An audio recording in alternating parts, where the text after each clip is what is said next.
hari yang cerah. Alhamdulillah tanggal 29 Oktober 2025 Insya Allah kita akan melaksanakan kajian tafsir. Alhamdulillah sudah ada Al-Mukarram Ustadz Iwan Sanusi. Alhamdulillah.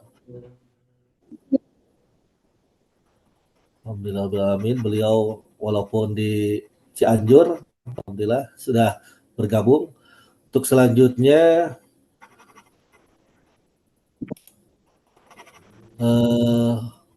kita dengarkan lantunan ayat suci Al-Quran yang akan dibacakan oleh kita dengarkan lantunan ayat suci Al-Quran yang akan dibacakan oleh Ibu Audinda sepertinya belum hadir ya. Oleh Pak Ustadz Adha saja. Silakan Pak Ustadz Adha. Enggak. Assalamualaikum warahmatullahi wabarakatuh. Waalaikumsalam warahmatullahi wabarakatuh.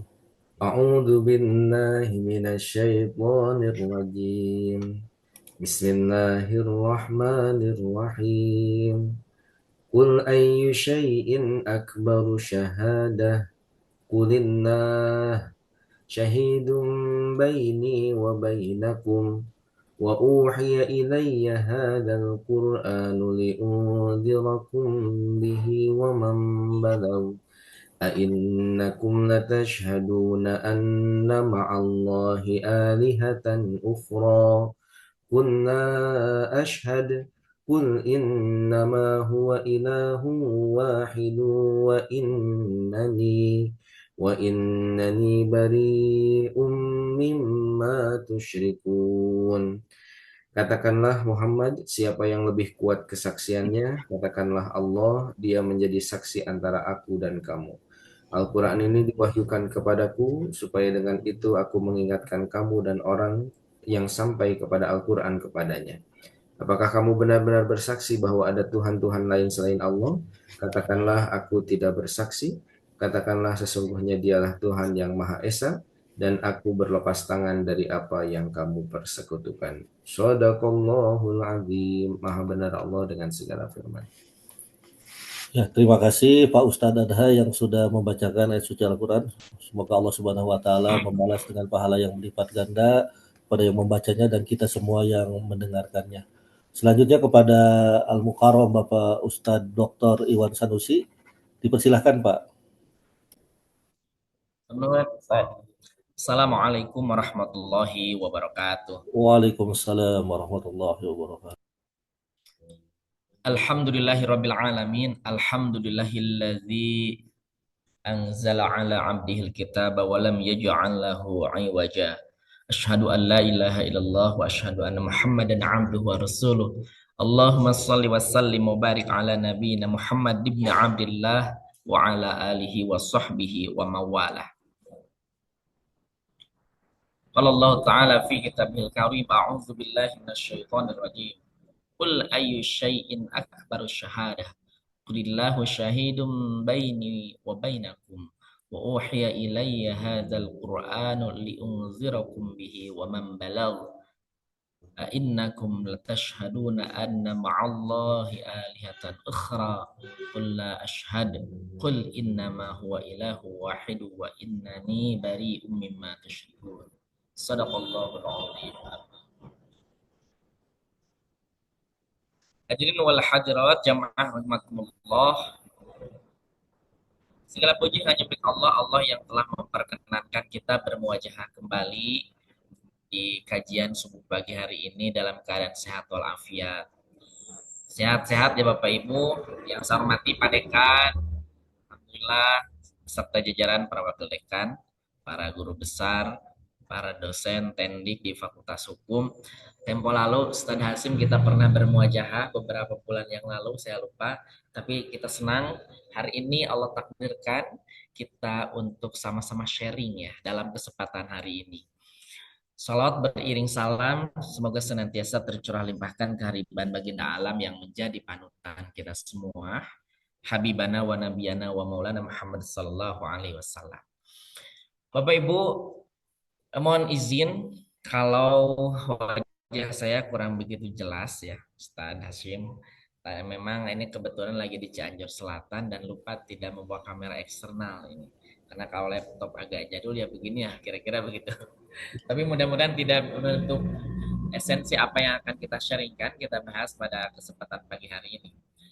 Jadi saya akan menyampaikan ya, tentang tema kita yang luar biasa, ini tema kita hari ini, korelasi antara ilmu, kemudian juga hidayah, termasuk juga saya tambahkan izin dengan taufik, karena ini apa namanya, tidak terpisahkan begitu.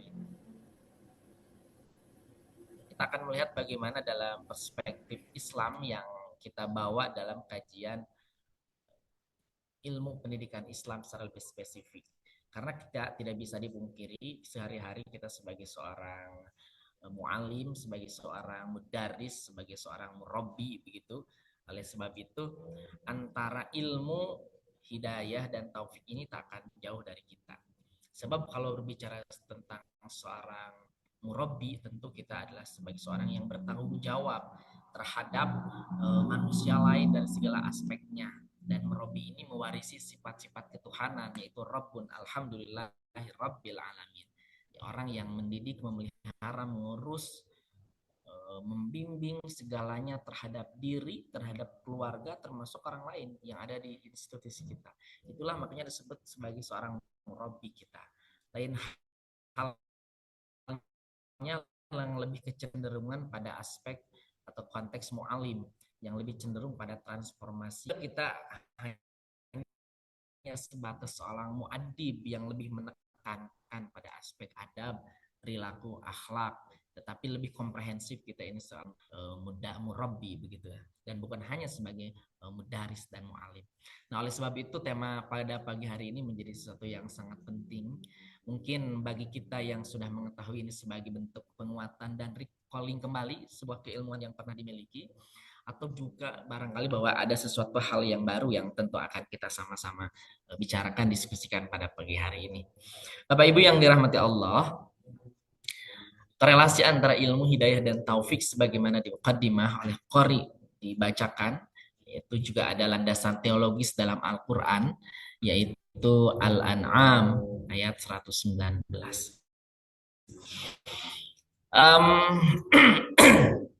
Tadi sudah disampaikan tentang ayat ini, dan kalau berbicara tentang asbabun nuzul ya, sebab-sebab turunnya ayat tersebut, ini tidak terlepas dari tantangan yang dialami oleh Rasulullah SAW bersama para sahabat, dan bahwa ketika itu ayat ini berkenaan dengan orang-orang kafir Quraisy yang menafikan, yang tidak mempercayai, yang meragukan tentang kerasulan, termasuk dengan risalah yang dibawa oleh Rasulullah Muhammad. Kemudian mereka itu berkata, ya kami tidak percaya dan kami tidak tahu siapa yang menjadi saksi bahwa engkau itu adalah Rasul, utusan Allah yang membawa risalah, yang membawa wahyu begitu. Maka Allah turunkanlah ayat tersebut dengan tadi sudah disampaikan di awal ya, bahwa katakanlah apakah yang paling berat kesaksiannya.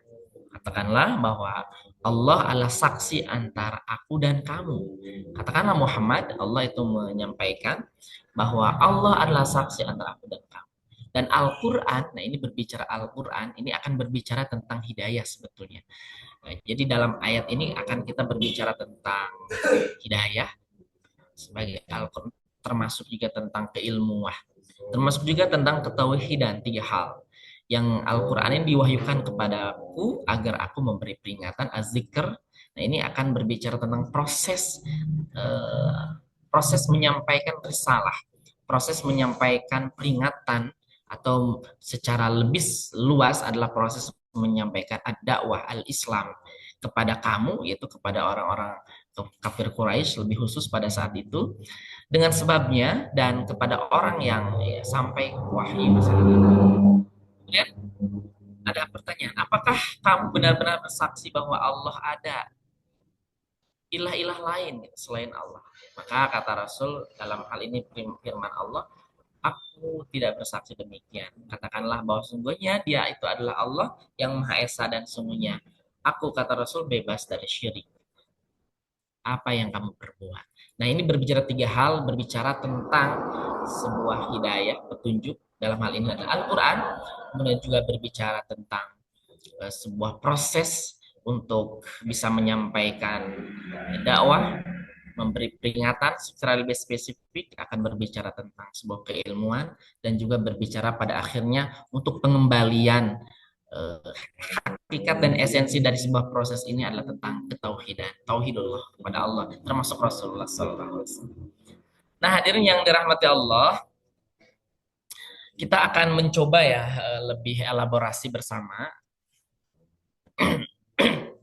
bahwa ada sebuah yang harus kita lebih kuatkan pemahaman yang bermakna terkait dengan ini adalah yang pertama kita mengenal ada istilah hidayah, yang kedua kita mengenal ada istilah ilmu, dan yang ketiga kita mengenal istilah taufik. Kita lihat dari berbagai literatur definisi atau tarif secara etimologi termasuk terminologi, secara lughah bahasa wal istilah termasuk juga secara istilah, bahwa hidayah kita mengetahui hidayah itu ya petunjuk gitu kan, jalan, bimbingan. Makanya dalam Al-Quran pun Al-Quran itu hudal linnas, adalah petunjuk untuk manusia gitu. Maka dalam bahasa lain bahwa hidayah itu sebetulnya adalah peta jalan, sebuah eh, petunjuk yang sudah berisi komprehensif untuk kita menuju titik yang diinginkan. Nah, adapun ilmu ya tentu Bapak Ibu hadirin kita sudah mengetahui tentang ta'rif atau definisi ilmu ya. Dari berbagai perspektif, karena akan berbeda pula ketika kajiannya perspektif fikih maka akan kecenderungannya berbeda. Kemudian perspektif tasawuf juga berbeda, perspektif tauhid juga berbeda. Tetapi dalam ini saya ingin membawa ke ranah yang lebih edukatif ya. Dalam perspektif ilmu pendidikan Islam, bahwa pengetahuan itu berbeda dengan ilmu sebetulnya. Kalau berbicara pengetahuan adalah segala sesuatu yang kita ketahui selesai, kan begitu. Kalau berbicara ilmu tidak cukup di situ, perlu ada syarat-syarat, harus melampaui metodologi yang ilmiah. Nah, oleh sebab itu dalam hal ini ilmu perbedaan dengan hidayah, hidayah ketika hidayah itu adalah sebuah peta jalan untuk mencapai sesuatu, al-ma'rifat yaitu sebuah pengetahuan kebersatuan dengan Allah, al-ma'rifat itu, maka prosesnya harus dengan ilmu. Prosesnya harus dengan ilmu. Kemudian mengapa orang yang misalnya ada fenomena begini, orang yang sebut tentang hidayah kemudian juga ia berproses dengan ilmunya, tetapi sedikit yang menggapai titik taufik, mencapai pelaksanaan dari sebuah keilmuan. Nah, ini problem sebetulnya yang sudah menjadi sebuah fenomena di kalangan umat Islam secara lebih khusus begitu. Sebab terkait taufik itu ternyata hadirin bukan semata-mata ia dapat menyesuaikan perjalanan sesuai dengan hidayah, sesuai dengan petunjuk Allah, menyelarasan yang ia lakukan, tapi di sini ada campur tangan tuntutan sebuah kemampuan yang dimampukan oleh Allah. Oleh sebab itu kalau kita berdoa, kita berharap bahwa Allah senantiasa memberi taufik dan hidayah. Sebab boleh jadi taufiknya ada, al-ilmunya sudah ada. Maaf, hidayahnya sudah ada, al-ilmunya sudah ada. Tapi kekurangan taufik gitu. Taufik itu perlu dijemput. Taufik itu perlu dibiasakan. Taufik itu pendekatannya bukan semata-mata pendekatan keilmuan yang sifatnya duniawi ya. Pendekatan yang sifatnya empirik begitu, pembiasaan yang dilakukan untuk taqarruban ila Allah. Tetapi memang pendekatan taufik itu adalah pendekatan yang sifatnya ukhrawiyah, pendekatan yang sifatnya supralogis, pendekatan yang sifatnya teologis, pembiasaan keyakinan hati, sehingga Allah akan membingkai perjalanan hidayah dengan kualifikasi keilmuan kita sehingga tertuntun mencapai titik itu. Nah, kira-kira begitu Bapak Ibu yang dirahmati Allah sebagai ta'rif ya pemahaman kita tentang hidayah, tentang ilmu, tentang taufik yang Allah. Ini sebuah kesempurnaan, kira-kira begitu ya. Kita menjadi seorang manusia yang ingin mengabdikan diri kepada Allah secara totalitas, ingin mengabdikan sebagai Abdullah karena itu adalah status kita hidup di dunia, ingin mencapai tujuan hidup yaitu libtigha amadatil hasan atau fid dunya wal akhirah, ingin mencapai kebahagiaan hidup di dunia dan akhirat, dan tentunya dengan kita memperoleh ridhonya Allah, maka ini sesuatu yang sangat komplit. Ketika toolnya ada, Allah memberi itu, ya, diprosesi dengan keilmuan, maka jangan lepas kita berpegang kepada Allah untuk dalam hal pelaksanaannya. Maka Allah beri taufik kepada kita. Bapak Ibu yang dirahmati Allah, itu yang pertama. Yang kedua, ini dalam perspektif lain ya. Saya sampaikan ini mengutip pendapat seorang tokoh besar ya, tentang pengetahuan itu. Karena yang kita bahas tentang al-ilmu. Kita lihat juga seperti tarif ilmunya kemana sepertinya. Kalau kita melihat bahasa di kita ya di Indonesia, bahwa pengetahuan itu apakah sama dengan ilmu atau tidak kan? Kemudian dalam term bahasa lain juga berbeda, antara ilmu itu kan istilahnya bisa science, atau kalau pengetahuan bisa knowledge. Tapi kalau terlihat dari makna umum yang sudah menjadi klaim orang Indonesia, misalnya kita melihat di Kamus Besar Bahasa Indonesia, ternyata yang dimaksud dengan pengetahuan itu adalah ilmu itu sendiri kalau bahasa kita ya. Artinya bukan berarti pengetahuan yang mentah yang dianggap hanya sebatas segala sesuatu yang diketahui tanpa keilmiahan begitu. Tetapi ternyata sudah disadar bahwa pengetahuan itu adalah ilmu itu sendiri. Makanya konteks dalam hal ini yang disebut dengan pengetahuan dalam hal ini dalam perspektif ilmu pendidikan Islam, bahwa pengetahuan manusia menurut beliau, menurut almarhum ya Allahu yarham Prof. Tafsir itu menyatakan ada tiga. Ada yang disebut dengan pengetahuan sains atau ilmu sains bahasa. Tapi set alat yang digunakannya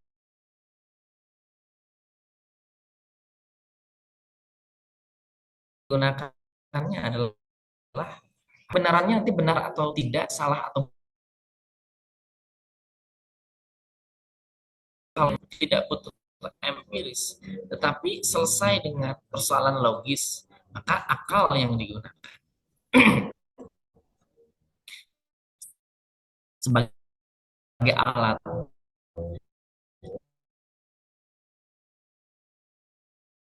Kebenarannya logis menurut dia. Sebab tidak semua orang lebih memperhatikan tentang jenis pengetahuan yang ketiga. Kita mengenal ada ilmu yang di luar dugaan manusia, yang di luar empiris, yang di luar logis, namanya ada ilmu mistik. Walaupun mungkin ya, Ustadz, mistik itu lebih cenderung konotasinya kepada sesuatu yang wah gimana gitu kan. Tapi ternyata bukan hanya itu. Mistis itu ya sesuatu yang gaib, seperti sesuatu yang ya abstrak, supralogis begitu. Mistik ya. Nah, makanya alat yang digunakannya tidak selalu mengedepankan unsur akal, indera, tetapi pendekatannya adalah hati rasa gitu. Dan latihannya, metodenya untuk memperoleh ilmu ini, latihan meyakini, latihan manajemen kolbu kan begitu, pengelolaan hati, perasaan, pikiran termasuk. Sehingga nanti pengalaman batin itulah yang akan menjadi bentuk takorban Allah. Nah, oleh sebab itu sebetulnya dari jenis pengetahuan ini yang kita latihkan dalam diri kita itu tidak lepas dari sini sebetulnya Bapak Ibu. Ini sebagai bentuk alat Allah memberi fitrah, memberi potensi dasar kepada kita sebagai alat untuk dapat meraih, memperoleh tiga jenis ilmu tadi itu. Makanya dalam Al-Quran ayat 78 Allah firmankan, A'udzubillahi minasyaitonirrajim, Wallahu akhrajakum min butuni ummahatikum la ta'lamuna syai'a wa ja'ala lakum sam'a wal absara wal afidah la'allakum tashkurun. Jadi bentuk syukur kepada Allah yaitu dengan mengoptimalkan tiga potensi yang Allah beri. Sebab ketika manusia dilahirkan itu tidak mengetahui sedikit pun tentang apapun. Ini kan berbicara ilmu ya. Tetapi Allah beri alatnya, akal. Kemudian apalagi digambarkan dalam ayat ini lebih spesifiknya adalah inna sam'a wal absar, itu berbicara alat indera, berbicara struktur tubuh yang dimiliki menjadi sebuah alat yang dimiliki manusia, yaitu fitrah manusia, potensi dasar manusia. Dan yang ketiga adalah wal afidah. Ini berbicara hati, bahasa lain berbicara kol, bukan begitu. Berbicara perasaan, berbicara tentang jiwa sebetulnya. Sebab manusia itu hakikatnya punya alat kesadaran, yaitu otak ya, secara alat, dan otak itu menghasilkan pemikiran kan begitu. Dan yang kedua, Allah pun menitipkan tadi adalah hati yang menghasilkan perasaan. Maka gabungan antara pikiran dan perasaan itulah bahasa lainnya dalam tasawuf Islam itu dalamnya adalah dengan jiwa. Jadi jiwa itu gabungan antara perasaan, pikiran yang ditopang dengan alat indera itu, maka akan membentuk jiwa. Dan tentu ini bukan nyawa yang dimaksud ya, karena boleh jadi orang masih punya nyawa tapi jiwanya hilang kan begitu, jiwanya terombang-ambing dan seterusnya.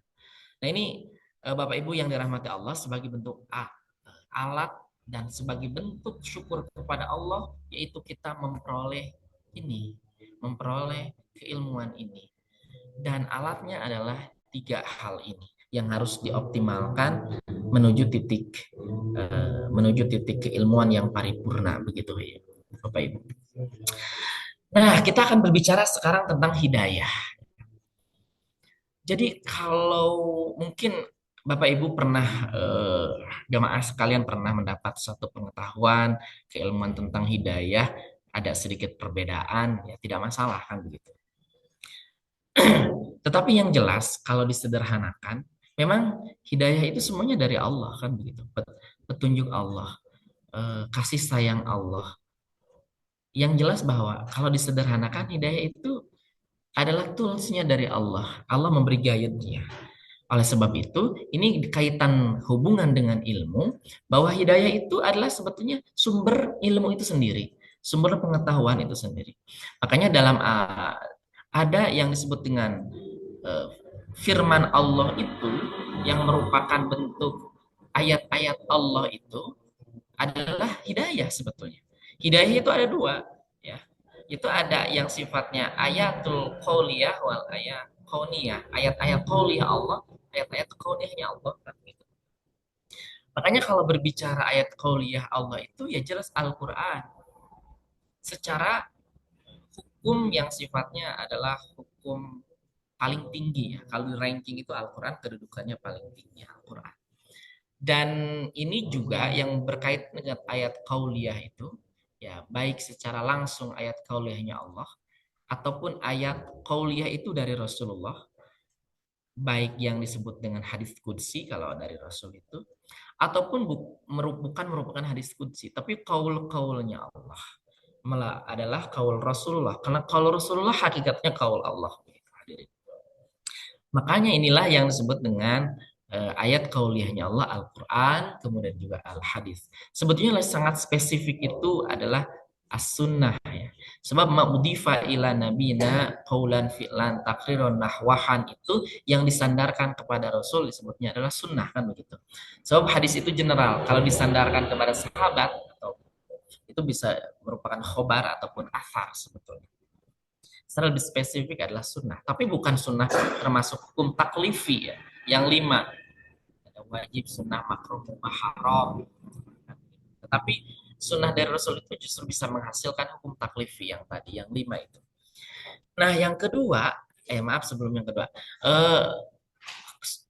ayatul qauliyah ini akan disebarkan, disampaikan di riwayah melalui para sahabat, generasi tabi'in, atba'ut tabi'in, kemudian ya kepada para alim ulama, sampai bahasa kita kepada guru-guru kita, kepada murid kita semua. Dan itu menjadi sebuah tanggung jawab kita.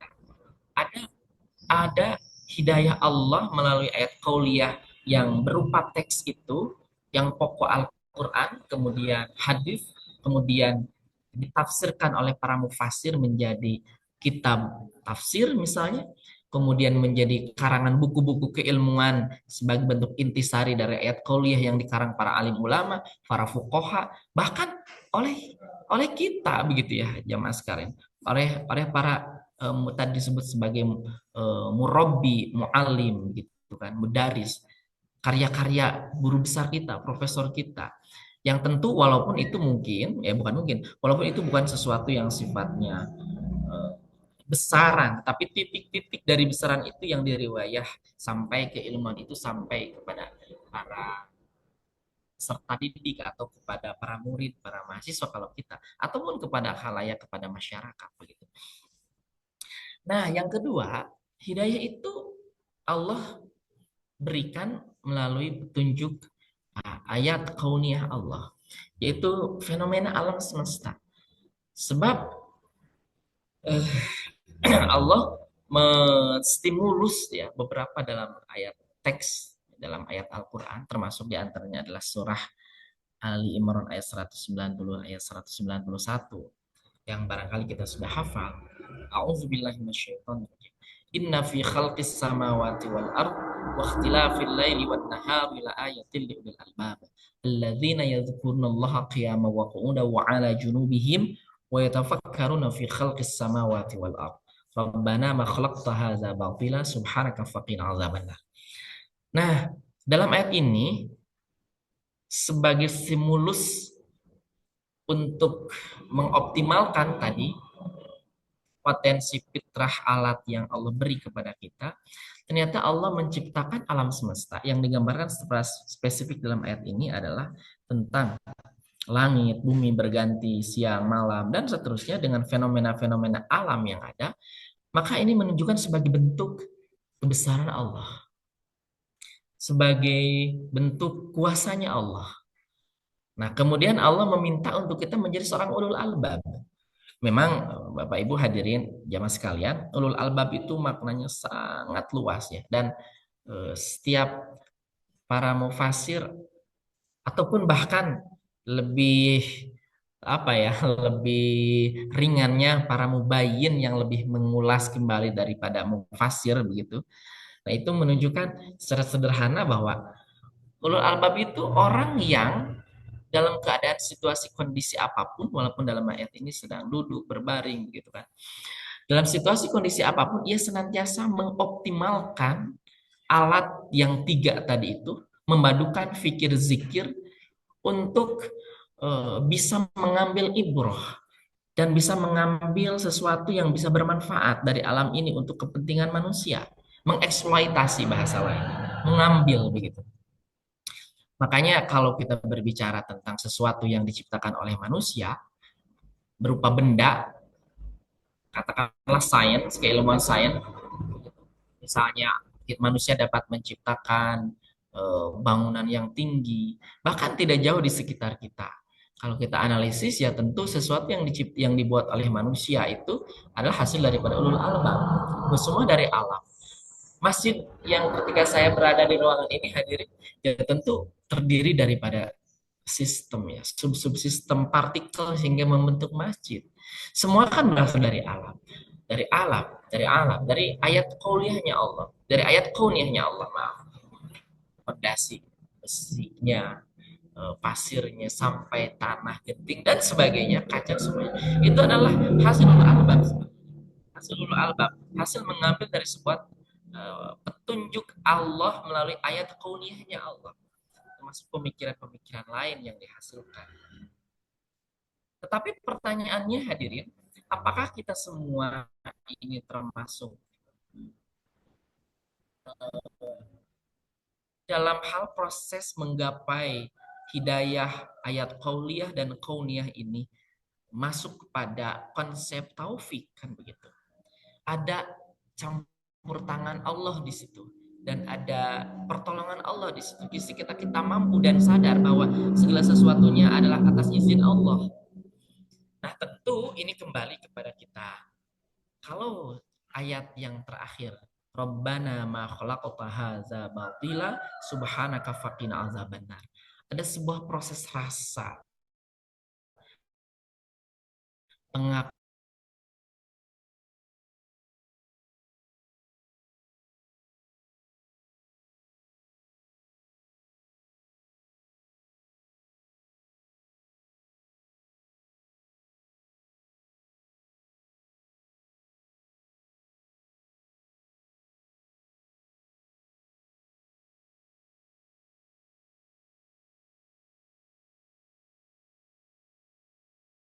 begitu. Makanya ini menjadi kunci ya. Terus untuk memperoleh keilmuan ini menjadi kunci kita dalam hal kita memperoleh hidayahnya Allah, dalam hal kita mendapat taufiknya Allah, maka proses inilah yang menjadi kunci. Bahkan talabul ilmi fardhatun ala kulli muslim wa muslimat, itu sebuah kewajiban. Kemudian utlubul ilma minal mahdi ilal lahdi kan gitu. Walaupun juga dalam kaidah al-mahfuzat ya, kata-kata mutiara yang indah itu utlubul ilma walau bisin, walaupun itu bukan dari Rasul tapi menjadi sebuah spirit bagi kita yang menunjukkan ternyata proses ini tidak terbatas oleh ruang dan waktu. Upgrade kualifikasi diri kita tidak terbatas ruang dan waktu. Makanya Imam Al-Ghazali menyampaikan ini dalam hal kita menggapai hidayah itu komplit gitu ya, dua-duanya gitu Bapak Ibu. Pendekatan yang dilakukan terkait dengan ilmunya tadi itu bukannya sesuatu ilmu yang sifatnya sains, filsafat, tetapi sama kategori mistik begitu. Makanya kata Imam Al-Ghazali ada dua hal, yaitu metode hissi wal inkishaf. Kalau metode hissi itu ya pendekatannya keduniaan gitu ya. Pendekatan keduniaan yang sifatnya saintis dan falsafati, kira-kira begitu. Tetapi ini yang inkishaf, pendekatan ukhrawiyah, pendekatan langit, yang ini latihan mistiknya, pendekatan hatinya, yaitu dengan cara apa? Kita banyak menyucikan jiwa, menyucikan hati, berdoa kepada Allah, kan begitu. Dan ikhtiar-ikhtiar yang sifatnya ritualistik yang akan menghasilkan spiritual. Ritual yang akan menghasilkan spiritual. Dan inilah keseimbangan sebetulnya, sehingga hidayah itu sudah ada dan perlu dijemput, harus dibingkai dengan taufiknya Allah. Dan proses dalam hal keilmuannya, inilah yang perlu kita konsistensi dalam prosesnya, begitu Bapak Ibu. Ternyata waktunya ya masih ada sedikit lagi. Baik, walaupun dalam kajian keislaman kita, sebetulnya tentang keilmuan itu ada yang sifat, ini sebetulnya kategorisasi ya, pemisahan ya untuk menggabungkan, bukan kira-kira bukan untuk dikotomi ya sebuah keilmuan, tapi lebih kategorisasi. Makanya dalam Islam berbicara tentang keilmuan yang harus yatafaqahu fid din dan wal yunziru idza qaumahum, dan harus disebarkan lagi kepada orang supaya orang itu ya semakin takwa taqarrub ila Allah. Ini ada 3 sebetulnya menurut para alim ulama. Ya, ini kaitan dengan sebuah sumber arkanuddin, rukun agama kita sebetulnya, yaitu berbicara ilmu tauhid, berbicara ilmu tentang fikih syariat begitu kan, berbicara tentang ihsan. Makanya iman, Islam dan ihsan ini menjadi suatu yang komprehensif ya, menjadi kamil ketika kita diprosesi melalui sebuah ikhtiar. Dan ya fardu kifayah ini secara perspektif fikih ya, selain ilmu-ilmu yang tadi. Tetapi ternyata ini hukum asal ya, hukum asal. Ketika sudah kita menggeluti satu bidang keilmuan, maka al aslunya itu berubah, kewajiban ainnya kepada kita menjadi 4, yaitu dengan bidang keilmuan yang kita dalami. Ya ketika Ustaz Hasim mendalami sebuah ilmu hukum apa ya Ustaz, hukum apa misalnya, hukum tata negara atau apa gitu, tentang hukum misalnya, maka sebuah kewajiban pendalaman proses itu bukan hanya 3 ini, karena 3 ini adalah pada umumnya juga tentang hukum itu, dan penyebaran untuk kebermanfaatan keilmuan sebagai bentuk tanggung jawab kepada Allah pun adalah 4 akhirnya dengan bidang keilmuan kita itu gitu. Nah itulah hadirin, bukan hadirin atau ya, dah hadirin mah kudu hadir, zuimin wa zuimat, kira-kira begitu.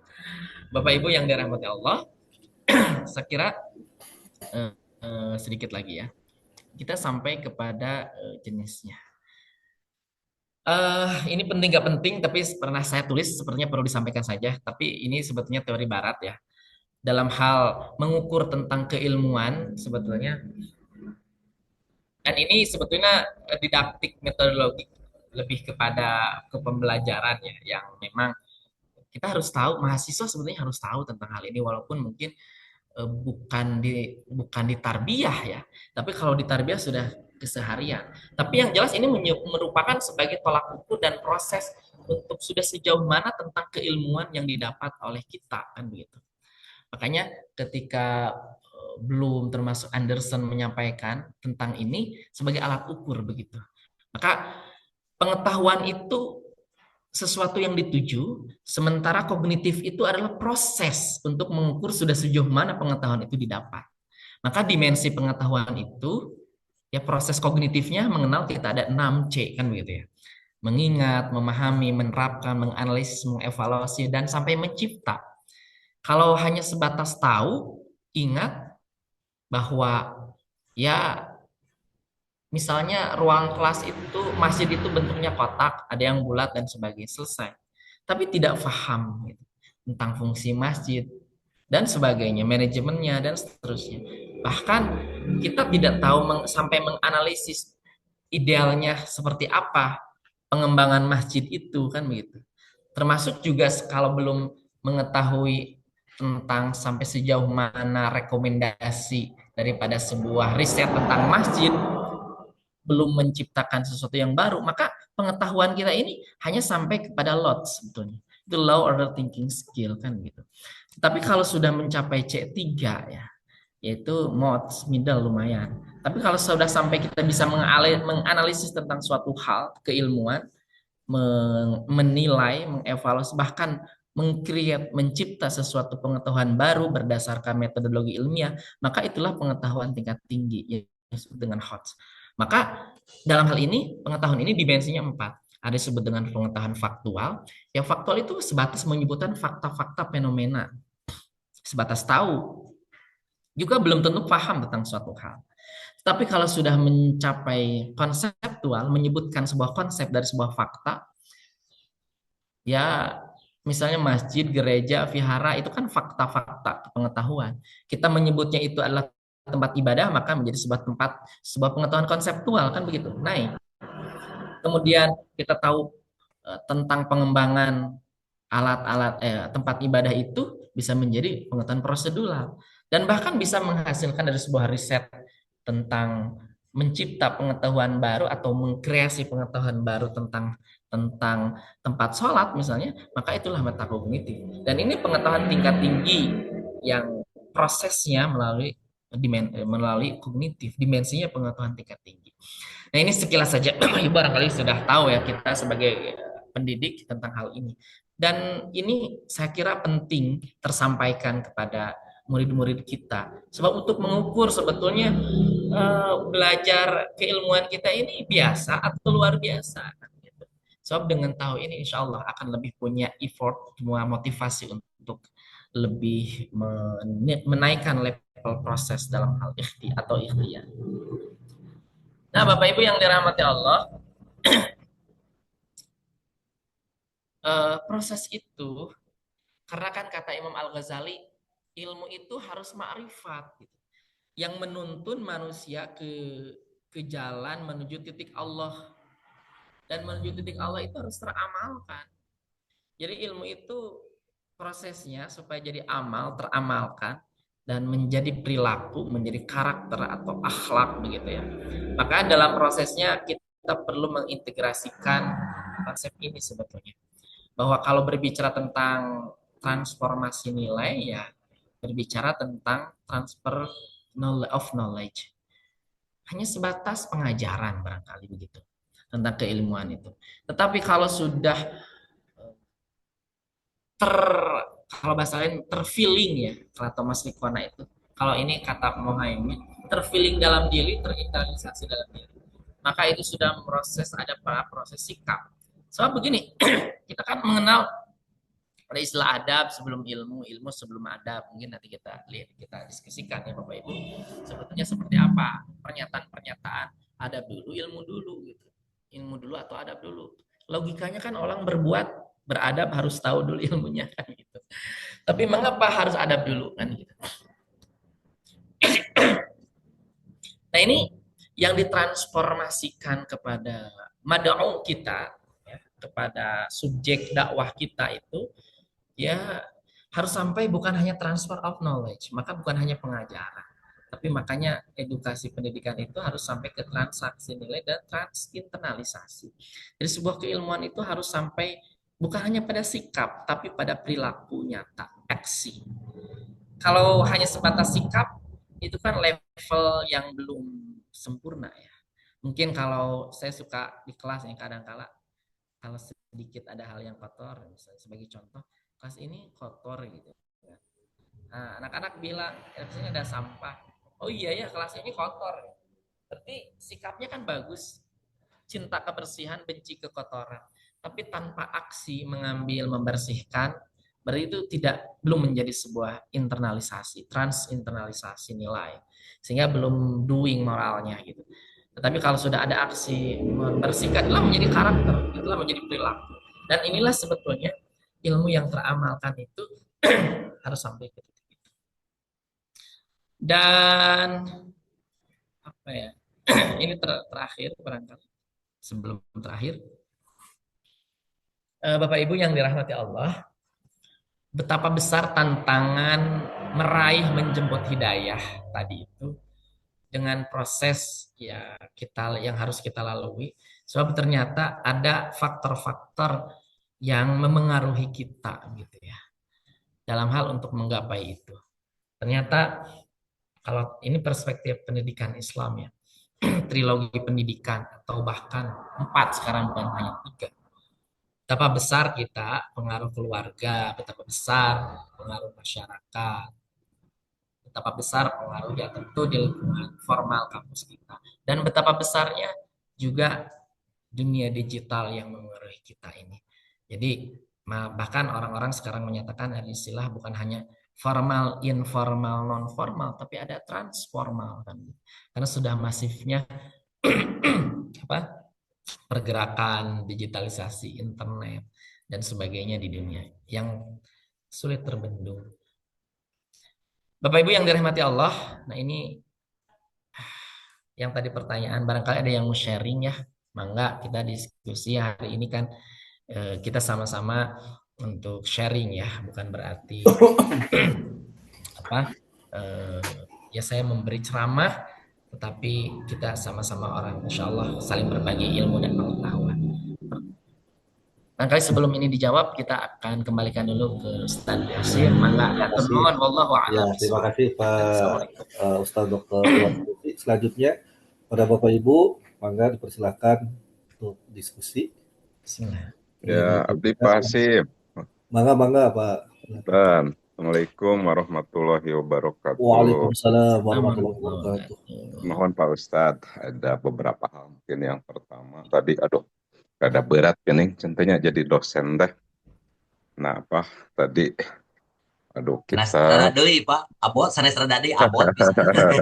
jadi kita tidak hanya transfer of knowledge tadi ya, tidak hanya transfer pengetahuan. Jadi kalau transfer pengetahuan saja tidak, kumaha berarti kita akan dimintai pertanggungjawaban, karena setelah ya artinya ketika ngajar gitu kan, berarti kan wah kita harus mempersiapkan diri dengan sebaik-baiknya untuk tadi pertama untuk transfer ilmu, lalu berikutnya tidak cukup hanya dengan transfer ilmu saja ternyata tadi, apalagi memang sejalan gitu dengan undang-undang Sidiknas itu, bahwa kita itu kan harus menghasilkan kan gitunya generasi beriman dan berilmu gitu intinya. Jadi artinya iman dan ilmu yang harus kita berikan. Dan tadi itu tidak hanya pengetahuan saja, harus juga memberi uswah, memberi contoh yang baik. Jadi ketika kita bicara hukum tidak hanya memberikan pengetahuan tentang hukum, tapi juga kita harus memberikan contoh bagaimana berhukum yang baik. Dan tentu itu harus ada di fakultas hukum terlebih dahulu sebelum ke universitas, kira-kira begitu kemudian tahapan-tahapannya. Nah, artinya berarti kan banyak hal gitu ya yang harus disiapkan oleh dosen, tidak hanya pengetahuan saja tetapi juga terkait dengan perilaku dan lain sebagainya untuk memberikan contoh kepada semuanya ya gitu, kepada mahasiswa dan kepada rekan-rekan yang lainnya juga. Nah,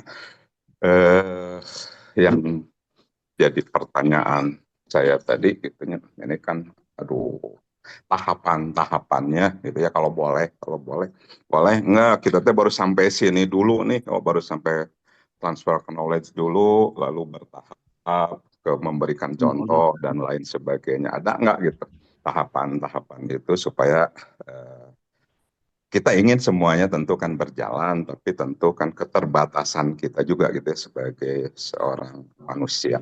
Yang pertama, lalu yang kedua tadi terkait dengan proses dan tujuan di ujung Pak Iwan. Kita kan itu yang kadang-kadang saya juga bingung pas bicara taksonomi Bloom itu ya. Nah, tadi kan pas nyusun skripsi, ayat identifikasi, ayat tujuan. Tujuan tinggali di taksonomi Bloom, kognitifnya C1 sampai C4 untuk S1, misalnya kan gitu ya. Nah, di situ kan tadi ayat menganalisis. Nah, kan proses sebetulnya menganalisis itu, makanya dulu almarhum Pasar bisa menganalisis jadi tujuan, itu mah proses.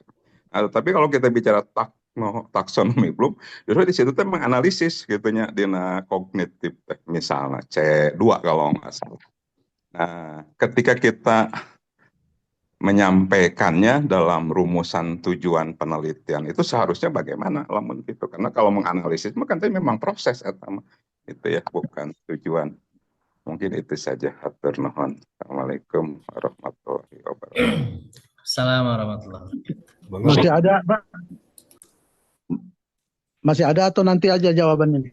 Nanti ya Pak, setelah ini ya Pak. Ya. Oke, ya. Jawab dulu Ustaz. Direspon dulu ya? Dijawab dulu aja langsung ya. Baik, terima kasih Pak Dekan. Haturnuhun, ini luar biasa ya respon Pak Dekan. Saya sebelum menanggapi hal yang pertama, saya ingin menanggapi hal yang kedua terlebih dahulu ya barangkali. Betul sekali ya, bahwa di dalam proses pendidikan kita ini pun ada kalanya kekurang pahaman kita barangkali ya tentang hal itu sehingga tumpang tindih. Tapi itulah nggak apa-apa, karena sama-sama ikhtiar. Kalau berbicara dalam hal misalnya penelitian, menganalisis itu C4 ya betul. Proses untuk mendapat pengetahuan itu prosesnya adalah ada C6.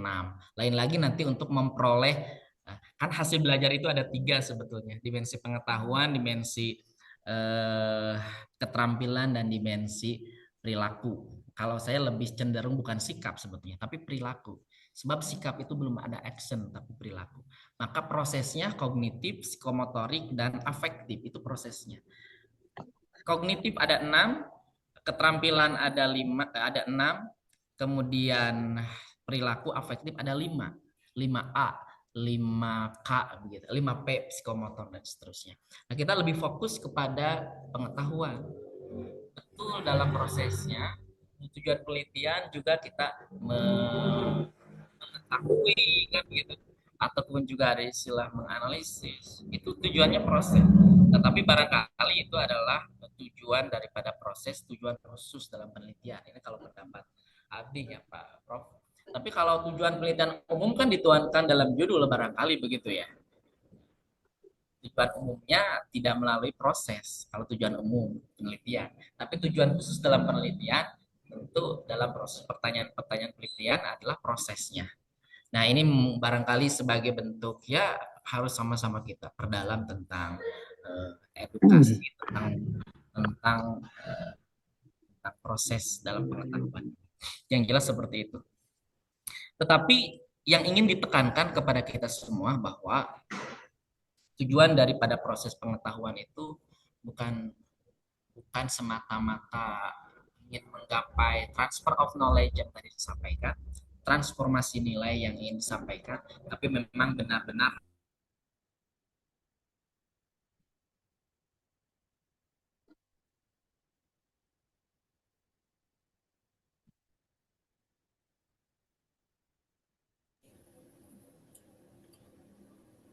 Sinyalnya Pak Ustadz ya, kayaknya Sinyalnya rupina. sinyalnya. Kuota. Pagelaran Cianjur Selatan.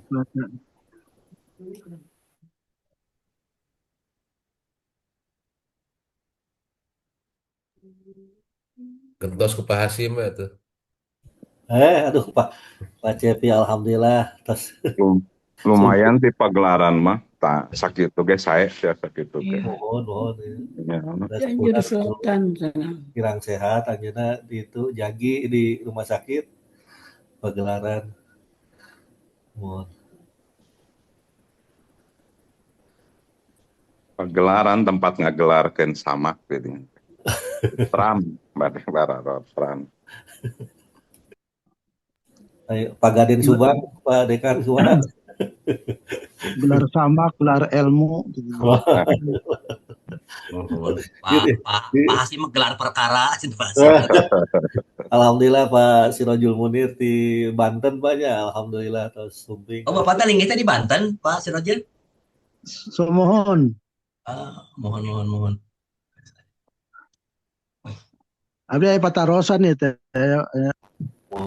Mangga Pak Ada atau Pak Hasim atuh? Ya, Pak Ustadz Adha, iya Pak Ustadz Adha, maka saudara Pak Ustadz Adha pada iya kita pengumuman kayak maka Pak Ustadz Adha. Ada pengumuman ya Pak. Oh ya.